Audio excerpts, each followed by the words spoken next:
ভাই দাঁড়ান দাঁড়ান দাঁড়ান, আপনার হাতে দেখি। দেন ভাই, হা করেন। বাহ, দেন। কি আরে বোন ভাইকে রাখি পড়ালো, আর ভাই বোনকে গিফট দেবে না?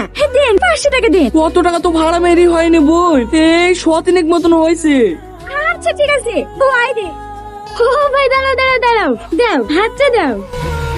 হেলাও হা করো, হে দাও। কি রাখি বানানোর টাকা ও হেলাও 20 টাকা। আমার কাছে আর আছে নাকি? এই শ্যামলি, 1 টাকা দামের রাখিগুলো লাই তো। ও বোন, 1 টাকা দামে রাখি কি হবে? কেন তোমাকে পড়াবো? আর এইটা খুলে নেবো, নিচে তো 20 টাকা। 10 টাকা দামের যদি রাখি পড়াই তাহলে আবার আমার লাভ কি থাকবে? হ্যাঁ তো হাতটা দাও। কত টাকা হইলো? 32,300। বাহ, মেলা টাকা হয়ে গেছে তো। আর 20,000 হলে তো হয়ে যাবে। রে তুই ওই তো থার আসছে, চ থারটাকে ধরে কি ভালো টাকা পাওয়া যাবে। ও ভাইয়া দাঁড়ান দাঁড়ান দাঁড়ান, কি হলো? দেন ভাইয়া, হাতটা দেন।